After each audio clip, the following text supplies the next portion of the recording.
All right, back here in San Diego, what happens before a dance ever reaches the stage?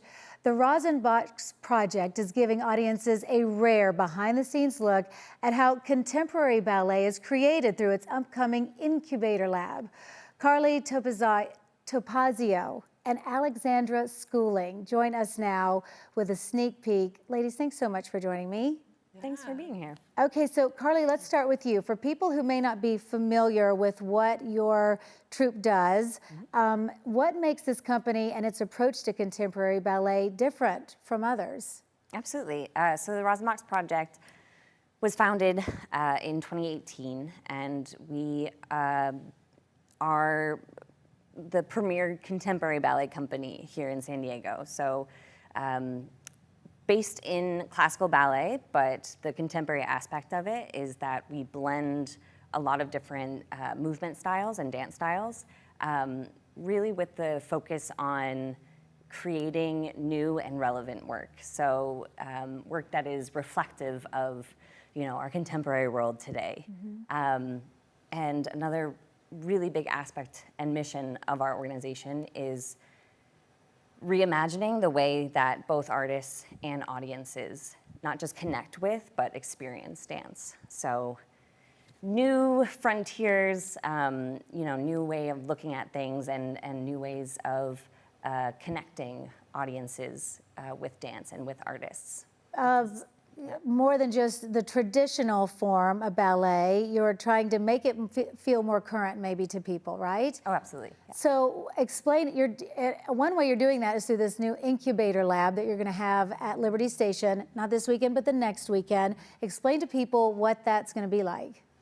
So it is a performance series. So we have 3 performances on May 29th, 30th, and 31st. But before we get to the performances, something that we're excited about is opening up, kind of like opening the curtains and letting the community and audience see how we get these new works to stage.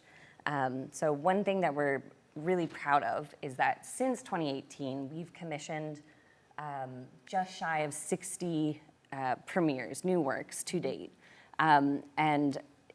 It's one thing that audiences normally see, just the finished, polished work on stage, that's very impressive and put together and looks effortless, but I don't think many realize how many hours and how many weeks and how long it takes for these dancers and these artists to get there. So on 26th and 27th, we have open rehearsals where audiences can come and see an active working rehearsal with our wonderful choreographers like Alex here, creating with the artists, with the dancers before these new works actually land on stage. Yeah, I mean, we're just looking at video now of what this looks like, and it helps give you the visual of this is not something you see at the Nutcracker, right? Yes. I mean, you can see it's a beautiful dance, but this is a little different. You can feel it's a little more modern, right? So, Alex, as a choreographer, where do you even begin when you're creating a brand new work from scratch? Yeah, I mean, that's definitely like the most exciting part of choreography is like the creation process. And we're able to really use like all sorts of different music, I think, which can help make it feel more current. Like my piece has like a little bit of techno, a little classical, some ambient, like it's kind of all over the place. But it all helps create this like atmosphere that we're trying to build in the studio and then present. It's a vibe. Yeah, it's a vibe. It's a vibe. Vibe Okay. based. Well, you said your work is inspired by human nuance, natural rhythms. So how do those everyday movements find their way into the choreography? So I think a lot of dance is sort of realizing what is happening every day in our everyday lives and sort of letting that marinate through the body in a way that can be danced. So feeling like regular everyday elements coming to life through dance and reimagined in a way that isn't you wouldn't even be able to recognize later. I love seeing these movements. Is this part of what you've been practicing that people will see? Yeah, yeah, we'll see all of that. So what do you think people will experience when they come and see, what do you hope they walk away from when they see, like, especially the incubator lab, I think, to see the process of it? Yeah, all we ever really hope for is conversation and connection. Hopefully, audiences are moved to the point where they want to experience more of the arts, or they want to connect with either the artists, our organization, or other patrons around them. A sense of building a community around art and culture, and specifically for us, dance. But the takeaway, I think this program is very, very special. We have 3 choreographers that all have such distinctly unique voices in their choreography. And so there is a little bit of everything. Like Alex was saying, hers is a bit edgy. It's a little bit, I don't know, I would say otherworldly, a vibe. We have Bethany Green, who's one of our resident artists, hers is much more playful. It's a narrative, and it incorporates a lot of like dance theater. And then Natasha Rader, our 3rd choreographer, is, I would say it's just kind of, it's like a warm hug, so they're all very different, and I think I think the takeaway will be, I think there's something for everyone. But yeah, connecting people more to dance, to the arts, and through our way of communicating, which is movement. It's incredible when you're just watching this video. I mean, look at these athletes. Look at that. I wonder how many of us watching could even do something like that. And yet it is beautiful because it's so fluid, right? It can be. It gets there. It gets there. But this is part of the process. Yes. Right? It's not always perfection that you see on stage. It's a lot of mishaps. Yes. Yeah. Okay, so that makes it really fun. Have you done the incubator lab before? No. Nothing like it? No, we have held open rehearsals before, Okay.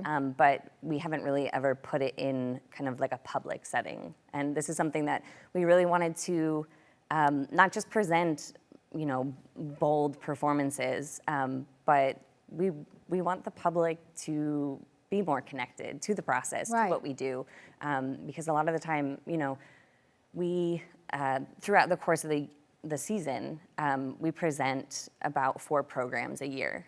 And so let's say that's like 4 weeks out of the year. But our dancers, the artists from the Rosin Box Project, they're working 37, 38 weeks out of the year. Wow. So there's so much that goes on in creating and building that that you don't see. And I think it is really interesting, the trial and error and the workshopping and the collaboration and figuring things out. I feel like this would be something good for, I was telling you about my daughter doing dance and going to see friends at Balboa Park at the theater there. I feel like it would be great for kids to come and see this incubator lab situation, right? Yes. They can see the process and see the work that goes into it and see the tweaks and all of that, right? Don't you think? Oh, absolutely.